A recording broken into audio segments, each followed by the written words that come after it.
In today's video, I'm going to do my very best to repair a 09G automatic transmission on a 2007 Beetle.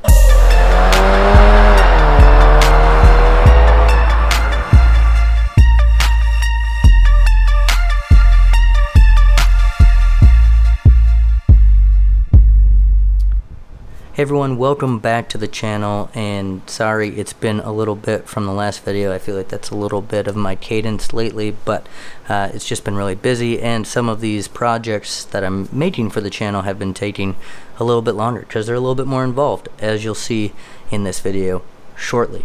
There are a lot of upcoming videos that I'm excited to share with all of you and get the parts installed and get them filmed and edited for all of you. So first and foremost, for the dad wagon, there's some new body parts that I have that came from China that I'm just interested to see if they work. I like those experimental videos. As far as the Tiguan project, you guys have seen in recent history, we have some power modifications and a few noise modifications that we're excited to get on there. And finally, the Beetle. So the next two videos you're going to see are about the Beetle. This one specifically about trying to repair the 09G automatic transmission, and then an exhaust video because the car really didn't have any exhaust to speak of, as you'll see, that needed some love, and the 5-cylinder is sounding pretty good right now, which is kind of exciting. So as I mentioned, today's video is all about me exploring how to repair the transmission that is currently in the Beetle and made it up to that 5-cylinder engine.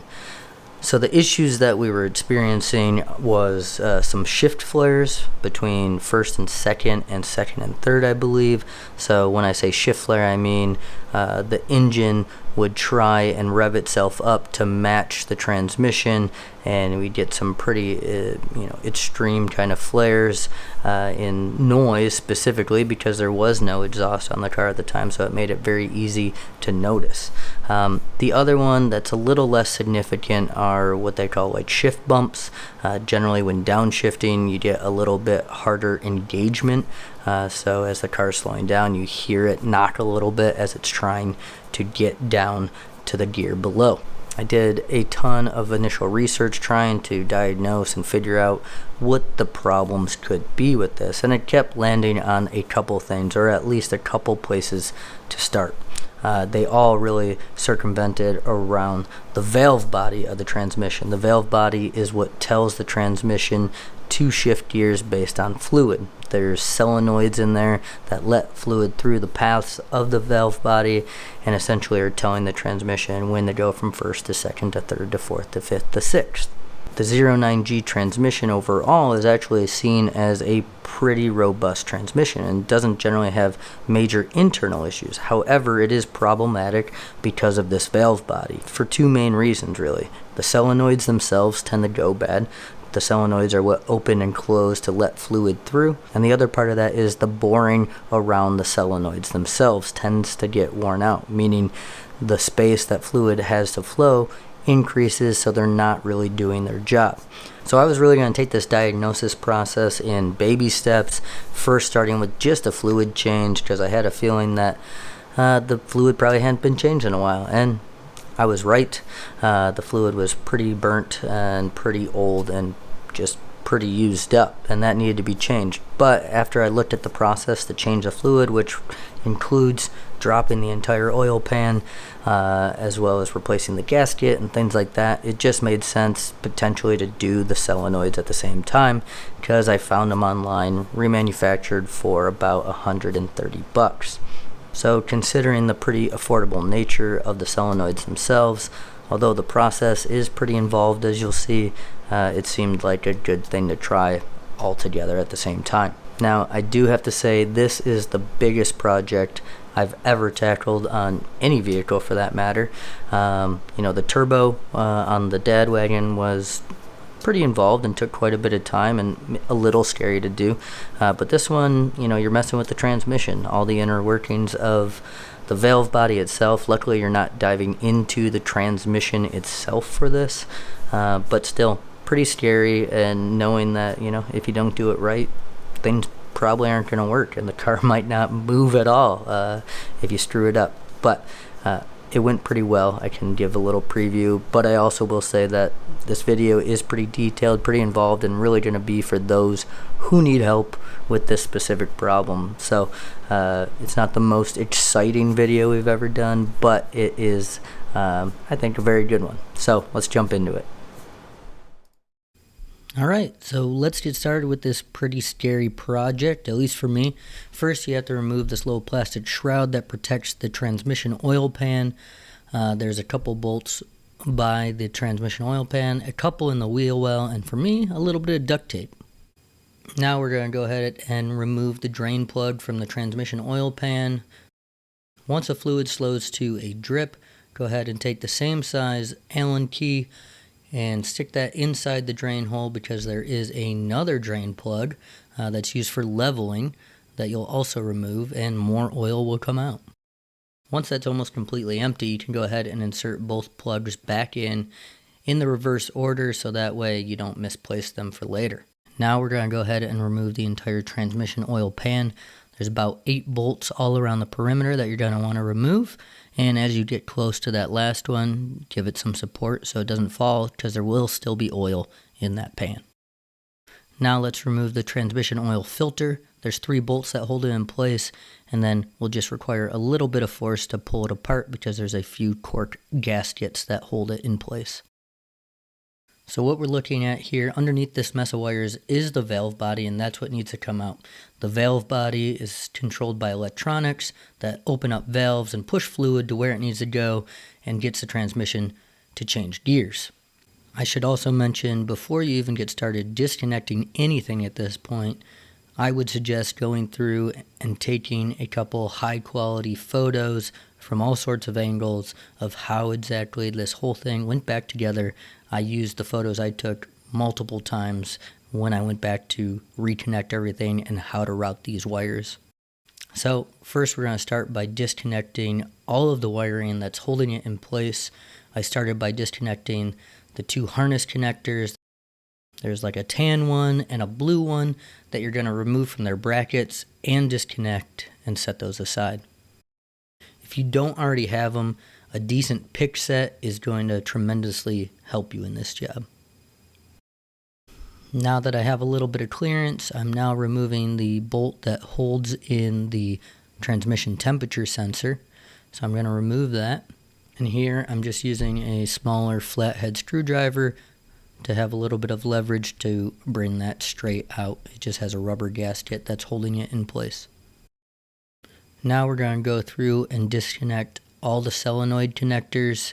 To do this, obviously I'm using the right angle pick again, and I'm putting pretty good pressure on my index finger to hold that in place and push down and remove those. It does take quite a bit of pressure, but also obviously be gentle so you don't crack any of the plastic as you're doing this. In total, there's 8 of these harnesses that you're disconnecting from solenoid specifically.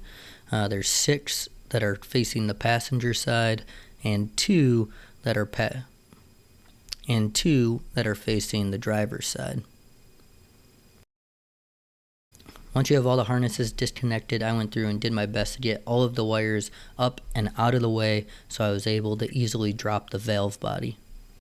Once you're ready to remove the valve body, you're going to remove all of the bolts that are around the perimeter of it evenly and slowly. The valve body is a pretty heavy unit, so you don't want too much stress being put on any one of these bolts as you're bringing it down, so it's important that you support it well. There were also, I believe, 2 bolts in the middle that I had to remove as well. There will still be a ton of transmission fluid pouring out of your transmission and out of the valve body, so just know that it's going to be a little bit messy, and unless you have a professional setup, I'm really not sure how to stay clean while doing this job. Now once you get the valve body out, you're going to want to take it over to a bench to start to do some work on it, so I'd recommend having a place prepared to take it. Now once you have the valve body on the bench, there's going to be a couple brackets that you're going to want to remove that are holding in pins that keep the solenoids in place. Now before you remove anything, it's important to note that almost every one of these solenoids is different and specific to its placement, so you're going to want to remember the order and where it came from. To remove a solenoid, simply take a magnet to remove the pin that's holding it in place, and if it's not coming out easily with the magnet, just push in on the solenoid a little bit and the pin should lift right out. Now what I'm doing here isn't necessarily required or even necessary, since I was planning on replacing the solenoids anyways, but I was curious if I was going to be able to detect any issues with any of them to really rule out if this was the case. And long story short, I wasn't. Simply what I was doing was measuring the ohms of resistance, which after some research I was able to find that each of these should be outputting somewhere between 5 and 7, and all of these were within that range, as well as the new ones I purchased. So now I'm just getting the new solenoids prepared and unpackaged. These are not new though, they are refurbished, and I picked them up from a retailer on eBay.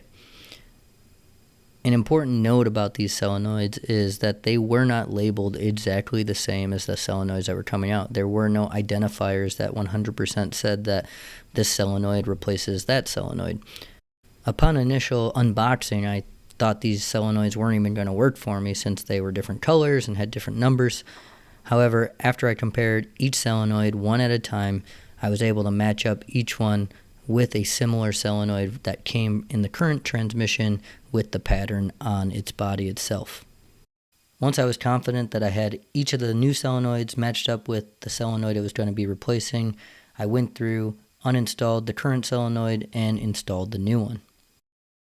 Once I got the front 6 solenoids installed, I went back through and installed the brackets that cover up each of the pins. Then I moved to the back 2 solenoids, or the on-off solenoids. These both don't use a pin structure to hold them in place, but they do use bolts, so I removed the 2 bolts that hold them in place, removed the solenoid, and replaced them with a new one. Once you have each of the solenoids replaced and you're positive that they're all in the right spot, it comes time to reinstall the valve body into the transmission. Now, I'm sure there's probably a way to do this with one person, but again, it's pretty heavy. I wanted to get the alignment right. There is also one loose piece in there that you got to make sure goes in the right spot. So I had a friend help me out, and once we got it in place, we got a couple bolts started, and then I was able to wrap it up by myself. Now, this is the point in the repair where those photos I told you to take earlier will really come in handy, because now is the time where you're going to be, 1, replacing all the bolts you removed, placing all the connectors you disconnected, and reattaching a few harnesses. It's also important that you get the wiring routed in the same exact way as it was previously as well. So I was constantly referencing my photos as well as YouTube videos of other people doing this project and making sure that everything was in the right spot. Here I'm just double checking all of those harnesses, because the last thing I want to have to do is drain all of that transmission fluid again just to come back in here and repair a connection. Now I'm going in and torquing all of the bolts I removed to their torque specifications. As a side note, I did pick up a new torque wrench for this project. All I had was a 1/2-inch drive torque wrench, which didn't go low enough to really make sure that these were torqued properly. Now I'm going to go back and reinstall the gear select lever. That's what I believe it is. It has this interesting washer on it that has these little flanges that need to be bent up and around the nut to make sure it doesn't loosen. Now it comes time to install a brand new transmission oil filter. This came as part of a kit from FCP Euro. The kit includes the gasket for the transmission oil pan, as well as a new plug, all bolts that go around the pan, and a transmission oil filter. Now you can source a brand new pan if you really wanted to, but mine was in decent shape. I just really cleaned it out well as replaced the magnets that are in there to help collect any metal shavings, and then replaced it with the new gasket that came as part of the kit. Reinstalling the pan is pretty straightforward. The key though is you're going to want to move around the perimeter of the pan evenly as you tighten it up to make sure that it seats flush with the transmission. Now is the time to fill the pan with some brand new transmission fluid. The key is you're going to want that secondary plug installed.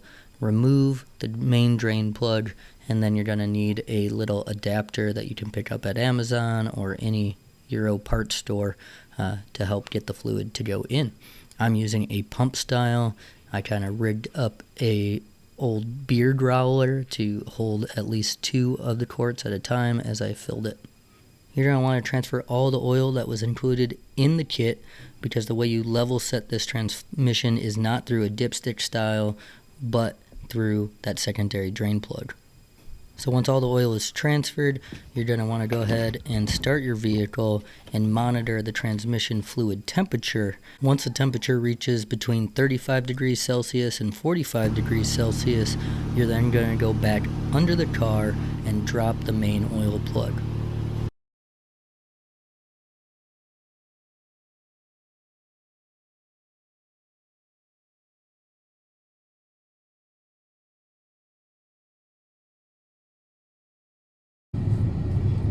Alright, we're in the Beetle. It's got a new exhaust on it. More importantly, we put the transmission back in. Theo, my son, and I are in the car. He's excited. We're going to go see if this fixed anything. And we'll be able to potentially hear together if I'm still getting this rev flaring in between some of the gears. So it successfully goes in reverse. So that's a good thing. I didn't totally F up everything.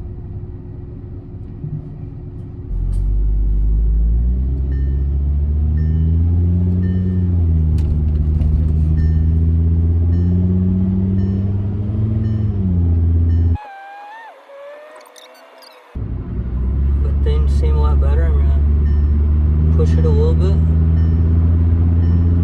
You have to change gears. Oh, heck yeah. Heck yeah! So much better.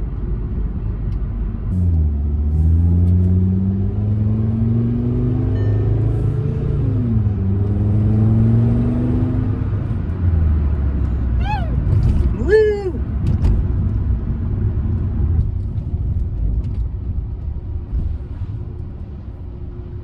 Alright, we stopped. We're gonna get a car wash. So far, so good.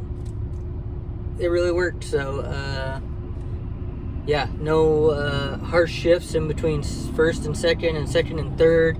There's still a little bit of rev flaring. It's harder to tell or notice it just because now there's actual exhaust on it. So yeah, I'm pretty excited. I just hope it lasts. I don't know, in the back of my head I feel like there's always this chance that it's just not going to stick, right? Because I'm an amateur at this stuff, so we'll see. So, as you can tell by that video I recorded in the Beetle, I think I might have done it. There's still a lot to be determined, I will say that, and I'm not going to call it an overwhelming success just yet. But 1, I'm really happy that I completed the project, and 2, I'm very thankful the car is driving and working very, very well so far. The rev flaring, as mentioned, seems to be cleared up a little bit. I did get one small knock on a downshift, but again, the car is going to be relearning the shift points and relearning the downshifts and things like that. So I've only driven the car 10-ish miles since I've completed this project, so there is still a lot to be seen, and this video, or calling it success, might be a little premature. But I'm super thankful to be able to have this car and work on it like this. It's nice to have a car that is not your daily driver, truly a project car, and really a sub $2,000 car to learn on. So hopefully this video is helpful if you are having any of these issues with your 09G transmission. And if you're just watching this because you watch the channel all the time and find it interesting, thank you. It was really interesting. And it was kind of fun. I also will say it's a super dirty job, so just know that going into it. There's no way to possibly stay clean and keep the terrible smelling automatic transmission fluid off of you. Thank you for watching. If you like this content, as always, give it a thumbs up and don't forget to subscribe to the channel. Thanks everybody.